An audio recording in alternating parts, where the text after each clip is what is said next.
Pada pertemuan kali ini, izinkan saya untuk berbagi sedikit cerita tentang asal-usul Kabupaten Kudus.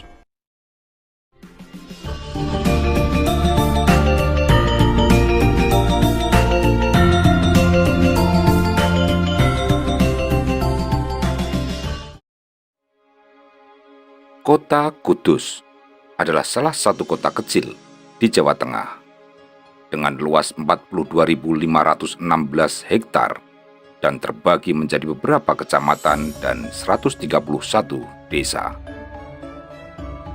Kabupaten Kudus berbatasan dengan Kabupaten Jepara, Kabupaten Demak, Kabupaten Grobogan, dan Kabupaten Pati. Kota Kudus dikenal sebagai kota penghasil rokok terbesar di Jawa Tengah. Tidak salah kalau kota Kudus mendapat julukan Kota Kretek. Kota Kudus mendapatkan predikat Kota Kretek. Konon, sejarah Kota Kretek dimulai dari kota ini, di mana saat Haji Jamari, atau ada yang menyebutnya juga dengan Niti Semito, yang merupakan penduduk asli Kudus, merasa sakit dadanya dan bereksperimen merajang cengkeh dan tembakau, lantas melintingnya menjadi rokok. Suara kretek-kretek dari cengkeh yang terbakar pun kemudian menjadi nama temuannya itu. Tak hanya mendapat julukan sebagai kota kretek, Kudus pun dikenal sebagai kota santri karena kental akan nuansa Islam. Pada abad pertengahan, kota ini menjadi salah satu pusat perkembangan agama Islam di Pulau Jawa.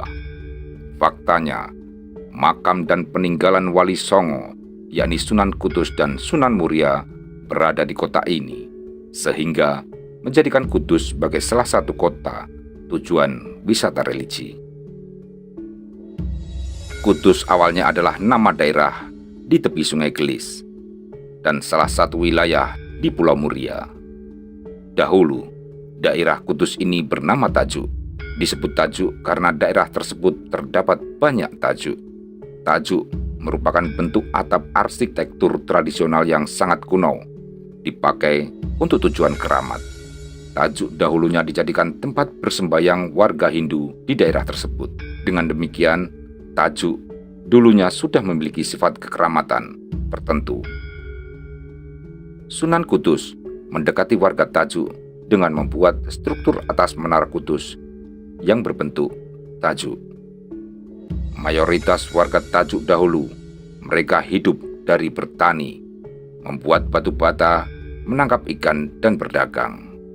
Kota Tajuk memang sudah lama menjadi kota perdagangan, tetapi karena posisinya agak jauh dari Selat Muria dan tidak ada pelabuhan besar di kota Tajuk, hanya pelabuhan transit yang nanti akan transit ke pelabuhan Tanjung Karang di tepi Selat Muria.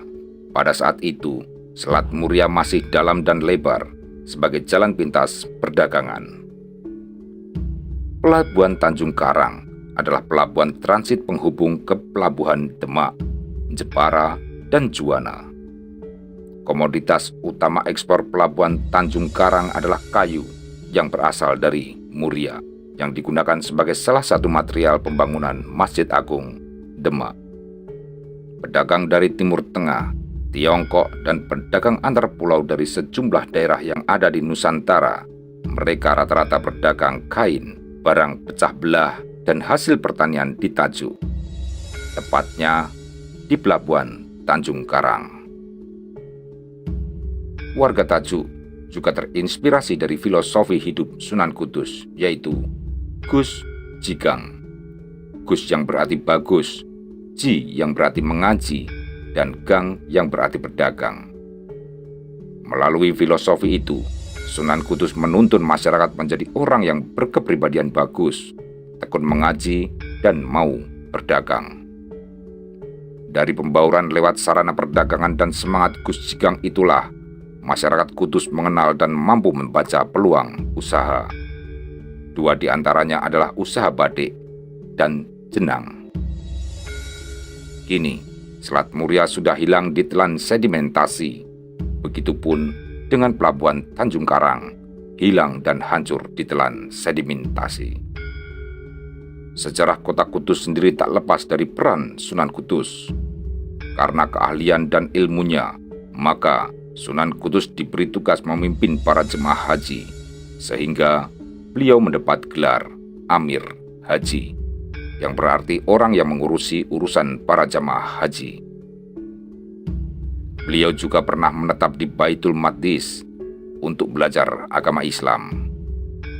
Ketika itu, di sana sedang terjangkit wabah penyakit, sehingga banyak orang yang mati. Namun, berkat usaha Ja'far Shadiq, wabah penyakit tersebut dapat diberantas. Atas jasa-jasanya, maka Amir di Palestina memberikan hadiah berupa ijazah wilayah, yaitu pemberian wewenang menguasai suatu daerah di Palestina.